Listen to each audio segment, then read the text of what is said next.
Hello बच्चों, कैसे हैं आप लोग। आशा करती हूँ कि आप सभी अच्छे होंगे। बच्चों, शुरू करते हैं आज का अध्याय मिट्ठू। यह एक कहानी है। इसका पाठ प्रवेश है पशु पक्षी भी प्यार और अपनेपन की भाषा को समझते हैं। इस कहानी के माध्यम से एक छोटे बाल गोपाल और मिट्ठू बंदर के बीच प्यार और दोस्ती को बताया गया है। यह कहानी रोचक होने के साथ साथ मिट्ठू बंदर और गोपाल के व्यक्तित्व की सुंदर छवि को भी अंकित कर रही है।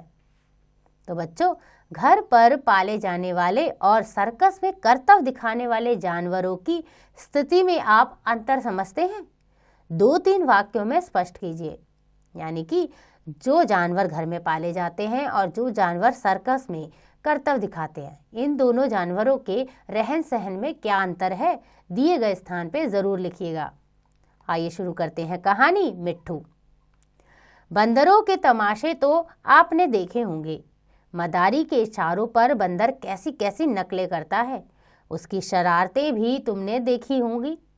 तुमने उसे घरों से कपड़े उठाकर भागते देखा होगा। पर आज हम तुम्हें एक ऐसा किस्सा सुनाते हैं जिससे मालूम होगा कि बंदर बच्चों से दोस्ती भी कर सकता है। बच्चों, कुछ दिन हुए लखनऊ में एक सर्कस कंपनी आई थी।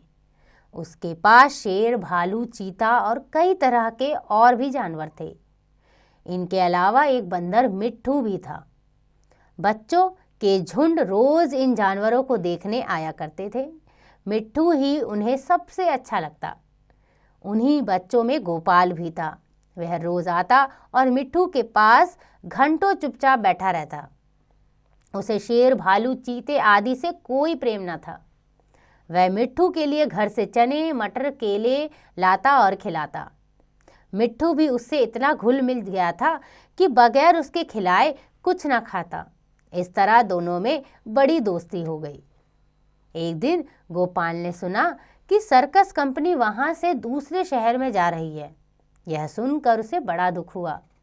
वह रोता हुआ अपनी माँ के पास आया, बोला, माँ, मुझे एक अठन्नी दो, मैं जाकर मिट्ठू को खरीद लाऊं। वह ना जाने कहाँ चला जाएगा, फिर मैं उसे कैसे देखूंगा। वह भी मुझे ना देखेगा तो रोएगा। तो बच्चे ने अपनी माँ को बोला कि माँ, मेरा प्यारा बंदर मिट्ठू इस शहर से कहीं दूर जा रहा है। मुझे थोड़े से पैसे दे दो ताकि मैं उसे खरीद लूं और उसे रोक लूं। माँ ने समझाया, बेटा, बंदर किसी को प्यार नहीं करता। वह तो बड़ा शैतान होता है। यहाँ आकर सबको काटेगा, बेकार में शिकायतें सुननी पड़ेंगी। लेकिन गोपाल पर माँ के समझाने का कोई असर ना हुआ। वह रोने लगा। आखिर माँ ने मजबूर होकर उसे एक अठन्नी निकाल कर दे दी। अठन्नी पाकर गोपाल खुशी के मारे फूल उठा। उसने अठन्नी को मिट्टी से मलकर खूब चमकाया। फिर मिट्ठू को खरीदने चला, लेकिन मिट्ठू वहां दिखाई न दिया। गोपाल का दिल भर आया। मिट्ठू कहीं भाग तो नहीं गया। मालिक को अठन्नी दिखाकर गोपाल बोला, क्यों साहब, मिट्ठू को मेरे हाथ बेचोगे? मालिक ने चुपचाप सुन लिया, कोई जवाब नहीं दिया और मिट्ठू को इधर उधर ढूंढने लगा। वह उसे ढूंढने में इतना मग्न था कि उसे किसी बात की खबर न थी। उसे बिल्कुल न मालूम हुआ कि गोपाल चीते के कटहरे के पास आ गया था।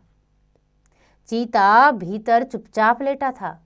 गोपाल को कटहरे के पास देखकर उसने पंजा बाहर निकाला और उसे पकड़ने की कोशिश करने लगा। गोपाल तो दूसरी तरफ देख रहा था। उसे क्या खबर थी कि चीते का तेज पंजा उसके हाथ के पास पहुंच गया है।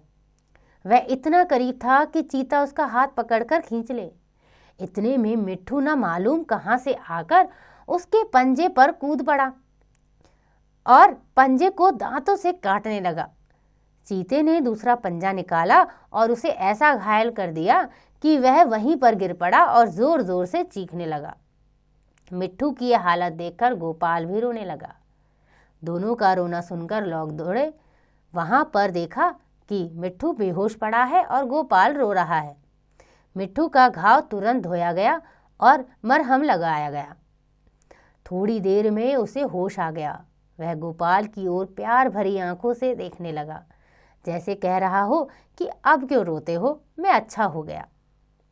कई दिन मिट्ठू की मरहम पट्टी होती रही और आखिर वह बिल्कुल ठीक हो गया। गोपाल अब रोज आता और उसे रोटियां खिलाता। आखिर कंपनी के चलने का दिन आया। गोपाल बहुत उदास था। वह मिट्ठू के कटहरे के पास आंसू भरी आंखों से देख रहा था कि मालिक ने आकर कहा, अगर तुम्हें मिट्ठू मिल जाए तो क्या करोगे? गोपाल ने कहा, मैं अपने साथ ले जाऊंगा, उसके साथ साथ खेलूंगा, उसे अपनी थाली में खाना खिलाऊंगा और क्या। मालिक ने कहा, अच्छी बात है, मैं बिना तुमसे अठन्नी लिए ही इसे तुम्हारे हाथ बेचता हूँ। गोपाल को जैसे कोई खजाना मिल गया। उसने मिट्ठू को गोद में उठा लिया, पर मिट्ठू नीचे कूद पड़ा और उसके पीछे पीछे चलने लगा। दोनों खेलते कूदते घर पहुंच गए। तो देखा बच्चों, एक छोटे से बच्चे गोपाल और एक शरारती बंदर की कहानी मिट्ठू। कितना गहरा दोस्ती का उनके बीच नाता था। दोनों ही एक अच्छे दोस्त बन गए और जैसा गोपाल चाहता था वैसा ही हुआ। आखिरकार मिट्ठू उसके घर आ ही गया। तो हमने सीखा, संवेदना मनुष्य में ही नहीं पशु पक्षियों में भी होती है। अतः हमें दूसरों का ध्यान रखना चाहिए, चाहे वो जानवर ही क्यों ना हो। एक दूसरे का ध्यान रखेंगे तभी तो प्रेम से आगे बढ़ेंगे। आशा करती हूँ कि आपको यह अध्याय समझ आ गया होगा। इसका अभ्यास आप स्वयं कीजिएगा।